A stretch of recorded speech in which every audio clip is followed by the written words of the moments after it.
WrestleMania kicked off this weekend. I I watched the first night of WrestleMania this year, WrestleMania 36, and I gotta tell you, I just was not there. I wasn't there in a sense of I was enjoying myself. I wasn't there in a sense of this feels like WrestleMania. Like I understand, when you look back at the whole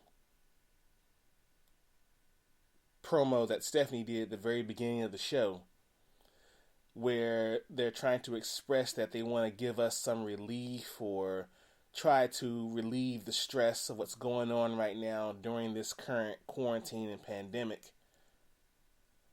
But for me, it didn't feel the same. It felt rushed. It felt it didn't feel genuine. It just didn't feel right. Now I watched because it's WrestleMania. Whether it's kind of like the Super Bowl, whether you have a team playing or not, you kind of gotta watch a little bit because it's the Super Bowl. I'm gonna watch because it's WrestleMania. Regardless of what the situation or the matches is going on, I'm gonna watch simply because it's WrestleMania. I'm a fan of this industry. I'm a fan of pro wrestling. So I'm going to watch WrestleMania, regardless of who's wrestling or what's going on. But I gotta say, man, this doesn't feel right. Vince, I know you're not listening to me, but if there's anyone out there who is listening to me that can get a bug into Vince McMahon's ear, let him know this ain't it, buddy. You should have just postponed. Blurs and nerds, freaks and geeks. This is Do You Speak Geek? Episode 24.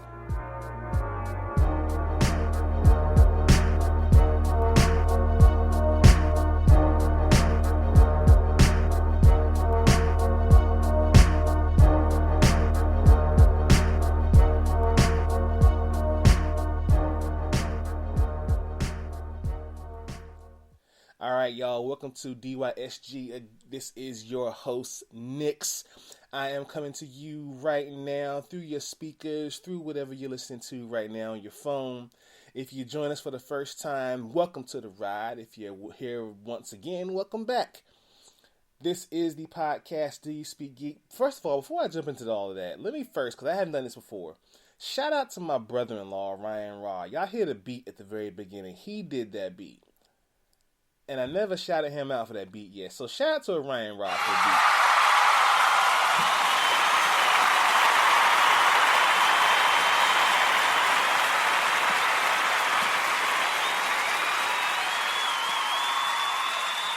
Yeah, shout out to you, man. Shout out to you, bro, for the beat. Appreciate that. And if y'all love the artwork too, shout out to my girl, the amazing. And she's recovering from surgery right now. I don't want me to say that right now. But shout out to my girl Kim. She's she's the head of Midday Enchantments, the photography company. It is incredible. I think I'm saying that right. Is it Midday or is it Midway? Let me make sure I say this right here because I don't want her coming at me. It was the wrong one. You said the wrong one. You plugged the wrong one. So I want to make sure I'm saying that correctly. I think it's Midday, right? It's Midday, right, Kim? It's Midday? Yeah, it's Midday. Midday Enchantments. So shout out to her for the artwork that she does for this show. We definitely appreciate that help and love. Again, this is DYSG. Follow us on the podcast right here at Spreaker.com. And you can follow us on all other podcast platforms like Spotify, iHeartRadio, Apple Podcasts, Google Podcast, Castbox, FM. You can hit us up anywhere pretty much. Also, follow us on the social medias at DYSG, that's Facebook, at _ Do You Speak Geek, that is Twitter, and at Do You Speak Geek, that is Instagram. The Dono and Daddy Show, the ever so funny, ever so cool Dono and Daddy Show, that is still on YouTube. Go check that out. We got our latest Friday Night Fights episode live for you now. So please go check that out if you haven't seen it yet. We are giving our WrestleMania edition of First Friday Fights, where we fantasy book matches. Some of those from the past, wrestle some of those from the future. Let's get into it, y'all. Let's speak geek. Suit up. I wanna be the very best. Talk nerdy to me.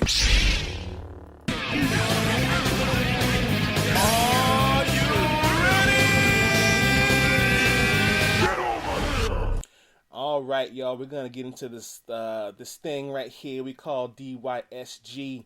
No really big news this week that we're going to really cover here, so we're going to hop right into my favorite portion, which is the source wall. Man, you come right out of a comic book. Behold the source wall. Can you read, my son? Well, that depends. There is nothing wrong with reading a story and looking at the pictures. Enough said, Stan. Let's jump right into it. The DC Comics pull list. We got Batman number 92. The greatest heist in history is underway in Gotham City, courtesy of the mysterious crime master known as the Designer. Batman knows what he needs to do, but in order to stop the plot, he must first escape the most ingenious death trap the Riddler has ever devised. And a moment you have all been waiting for, Harley Quinn comes face to face with the Joker's new girlfriend, Punchline. Oh my. Yeah, who knows what's going to happen there. Harley Quinn, speaking of her, we got her issue number 72. Some mysteries just don't want to be solved. As Harley digs deeper into the death of her friend, it becomes clear that there are forces in Los Angeles that don't want her to close to this truth. Will Harley be broken by the City of Angels?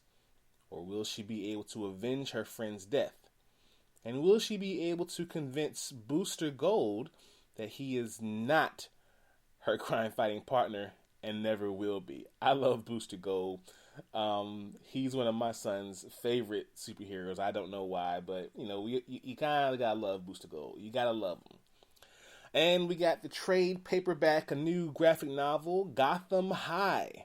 This is from the #1 New York Times bestselling author Melissa De La Cruz, and she is reimagining of a Gotham high school for a new generation of readers. Before they became Batman, Catwoman, and the Joker, Bruce, Selina, and Jack were high schoolers who would do whatever it took, even destroy the ones they love, to satisfy their own motives. Just to kind of give you a premise here, after being kicked out of his boarding school, 16-year-old Bruce Wayne returns to Gotham City to find that nothing is as he left it. What was once his family's home is now an empty husk, lonely but haunted by the memory of his parents' murder. Selina Kyle, once the innocent girl next door, now rules over Gotham High School with the dangerous flair aided by the class clown, Jack Napier. When a kidnapping rattles the school, Bruce seeks answers as the dark and troubled knight. But is he actually the pawn? Nothing is ever as it seems, especially at Gotham High, where the parties and the romances are of the highest stakes and where everyone is a suspect. I'm going to definitely be reading that one. The artwork by Thomas Patilli is also dope in this one. I can't wait to dive into this one. I might dive into it right after the podcast, so I'll let y'all know what I think about that. The Marvel pull list. We got Taskmaster #1. The Taskmaster has murdered Maria Hill. or at least that's what the whole world thinks. Now, the greatest spies in the business are hunting him down and won't stop until Taskmaster is dead or clears his own name. Jed Mackey and Alexandro Vitti on a globe-spanning adventure that will send ripples through every corner of the Marvel Universe's espionage community. That's the writer from Black Cat and the artist from Secret Warriors, so hopefully they do a good job with this book. Speaking of Taskmaster, jump right into the hero of that movie, Black Widow. Her new #1 is rolling out. Best-selling Eisner-nominated writer Kelly Thompson and rising star artist Elena Cassandre launch a new Black Widow series that changes everything. Natasha Romanoff has spent almost her entire life being a spy, and she's never stopped running. Whether she was working for the good guys or the bad, she's been running all her life.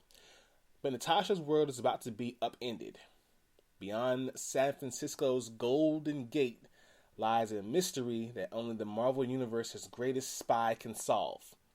Don't miss the heartbreaking thrill ride of 2020. I don't think we are missing the heartbreaking thrill ride of 2020. I think we're right in the middle of it in this pandemic.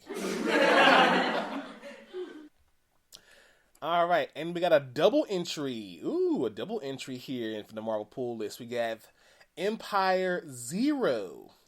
We got the Avengers Edition and Fantastic Four, respectively. Tony Stark wakes from strange dreams, as old allies make a distress call to the Avengers. In the new green area of the moon, the Kotati are waiting with news of a terrible enemy that could wipe out both them and humanity itself. The Celestial Messiah has returned, but are the Avengers ready to hear his message? As for the Fantastic Four version, it's a pivotal issue, not just for the Empire crossover storyline, but for the future of the Fantastic Four altogether. In the most unlikely of places, the Fantastic Four witness the final conflict of the Kree-Skrull War, and the fate of these final warriors will mark a stunning change in the lives of Marvel's first family for years to come. All this and the introduction of a long-hidden elder of the universe, the Profiteer. Witness the first appearance of this new major player in the cosmos. Other releases, we got 20XX #4 from Image Comics. Now, I don't know if you all have been reading this book, but this book has been super dope. Super dope. Mir's budding romance with Nuon gives her hope for the future, while her cousin Lucas confronts his past. Reality sets in as Nuon struggles to keep her identity a secret, and Mir makes a shocking discovery. Again, this series is dope. Check it out. Spy Island #1, new comic series from New York Times bestselling author Chelsea Kane. Super spy Nora Freud, no relation to Sigmund Freud, has a plum assignment. She's stationed on a tropical island. Her mission? Keep an eye on things. Her problem? The island is on the lip of the Bermuda Triangle, where anything can happen. Her other problem? This particular island is a den of intrigue, populated by spies, tourists, and evil villains set on global domination. I'm just saying, if I'm a spy, I'm not going to the Bermuda Triangle for anybody, but that's just me. And finally, we have The Boys, Dear Becky, #1. 12 years after the events of The Boys, Huey finds himself back in home in Scotland, where he intends to finally marry Annie in the company of friends and family. But the sudden appearance of a peculiar document sends our hero into a tailspin and threatens to bring the events of his nightmarish past crashing down on him in the worst possible way. There was one story about the boys that Huey never knew. Now, whether he likes it or not, he's going to know. That should be a good one there. And I'm anxiously awaiting season 2 of The Boys on Amazon Prime. It's going to be dope. Let's jump into Watch This. Watch this, y'all. Thunder! Thunder! Thunder! Lannister always pays his debts. Whoa, dude. I am the villain of the story. Let's jump into this. We have Chris Maloney to reprise his Law and Order SVU role for a new NBC spinoff. Yes, according to a new report from Deadline, NBC has given a 13-episode series order to a new Law and Order SVU spinoff, which will be anchored around Elliot Stabler, played by Christopher Maloney. The currently untitled series would center around the New York PD's organized crime unit, which Stabler is the leader of. The report hints that the series' New York setting could open up the potential for an array of crossovers with SVU, which Maloney initially departed from in 2011. Maloney's Stabler was a fan-favorite character and co-led of the Law & Order SVU for 12 seasons, alongside Mariska Hargitay as Olivia Benson. Being such a popular character, it's not a surprise that Law & Order fans are excited to receive this unexpected news. It's going to be dope. I have all respect for Christopher Maloney and what he does as an actor and what he brings to the screen. He's one of my faves, to be honest with you. So yeah, this is going to be a dope series. I can't see what they're going to call it. And Disney gives Black Widow and Mulan new release dates, pretty much rearranges everything, and moves Artemis Fowl to Disney+. Now, Disney is making a number of changes to its upcoming theatrical releases, and to accommodate, the delay of films and, what's going on in this world here today. The studio's upcoming Artemis Fowl movie was originally set to be released on May 29th, and is now ditching theaters entirely for a Disney Plus debut later this summer. Black Widow, which we all hoped would go to Disney Plus, is now going to open in theaters on November 6th, which was originally held by the Eternals with that spot, and now the Eternals will now open on February 12th in 2021, a spot that was originally held for Shang-Chi and the Legend of the Ten Rings. The release date bumping continues as such. Shang-Chi will open on May 7th, 2021, which moves Doctor Strange and the Multiverse of Madness to November 5th, 2021. Thor, Love, and Thunder will now open on February 28th, 2022. Black Panther's sequel of May 8th will now be moved from 2022. The release date will stay the same. It will remain unchanged. So everyone calm down. I don't want the blurs coming after me or anyone else who's still Wakanda forever. It's going to still stay on the same day of May 8th, 2022. And Captain Marvel sequel will open 2 weeks early on July 8th, 2022. Mulan has now moved to a July 24th release date here in 2020. Fox's Free Guy, which stars Taika Waititi and Ryan Reynolds, will now open on December 11th instead of July 1st. And The Jungle Cruise moves back a full year to July 30th, 2021. Other notable dates from Disney include the untitled 5th Indiana Jones movie, going from July 9th, 2021 to July 29th, 2022. And Wes Anderson's The French Dispatch, moving from July 4th to October 16th. And New Mutants. Jesus Christ. Fox's constantly delayed X-Men movie, right now, does not have a new release date.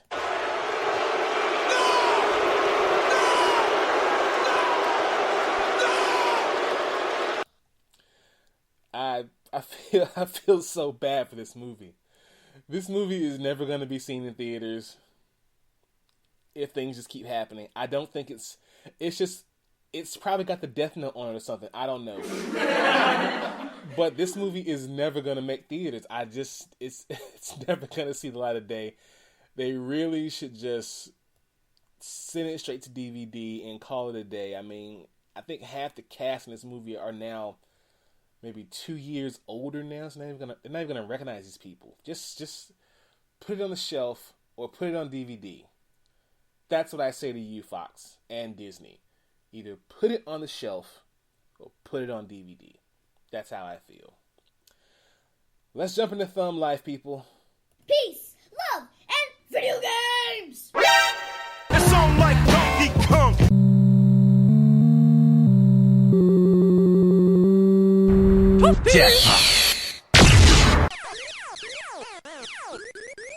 That man is playing Galaga. Alrighty, people. Nintendo planning to announce new Mario games and remasters to celebrate the series' 35th year anniversary. News comes from a report by British gaming website Video Games Chronicle. Nintendo is reportedly planning to release remasters of most of the games in the Super Mario Bros. Series and announce new ones to mark the Plumber's 35th anniversary. The remasters are to be revealed alongside new information about the Super Nintendo World theme park and animated Super Mario Bros. Movie Nintendo is working on with Universal Studios. The reveal was originally supposed to happen at E3 in June, but now will be rolled out differently due to the trade show's cancellation. While Video Game Chronicle didn't mention which specific games would get remastered, it did say the anniversary celebration will feature a new Paper Mario. The first Super Mario Bros. Was released way back in '85 on the NES. Shout out to my Channel 3 gang out there who has been riding with video games since then. Atari announces Pong Quest. Atari? Pong? Wow, okay. Atari and developer Checkered Inc. have announced Pong Quest, an upcoming RPG where players take on the role of a sentient Pong paddle. Okay. The game maintains the classic Pong gameplay but adds dungeons based on other Atari franchises, including Centipede and Asteroids. Ooh, crossovers. Originally released in '72, Pong is one of the earliest video games of all time. Despite the game's strong name recognition and popularity, Pong has never evolved in quite the same way that earlier video games did, such as staples like Pac-Man and Donkey Kong have. This new Pong Quest game will offer multiplayer modes for 2 to 4 players, 50 unlockable specialized Pong balls, each with their own unique abilities. So this game is probably going to be fun. It may even be more fun on mobile. So who knows? We'll see how that goes. And let's close the show out with Technically Speaking. Technically speaking. Your technological advancements. 1.21 gigawatts. Have you tried turning it off and on again? All right. One news we got right here coming out, Technically Speaking, we got Office 365 is now Microsoft 365 with some important additions. Now, as reported by The Verge, Microsoft has unveiled its new Microsoft 365 personal and family subscriptions, which are designed to replace and enhance the 365 consumer plans, such as the personal and home prescriptions are going to be marked off or even especially priced on April 21st. And we're looking at a $6.99 per month price for personal and a $9.99 per month for family. Both options will include Office, and new features will gradually roll out in the months ahead. Microsoft Family Safety app, designed to allow families to share their location and manage screen time across multiple devices, is one of the new features. It's similar to Apple's Find My app, but Microsoft Family Safety can generate notifications when a family member leaves home, work, or school and enables local sharing. New features will also be rolled out for existing applications like Word, Excel, PowerPoint, Outlook, and the new application called Teams. That about does it for me today, y'all. I got a bit of a short podcast here. I'm going to get up out of here just so I can prepare for the rest of the day. Working on the website, people. DoYouSpeakGeek.com is coming soon.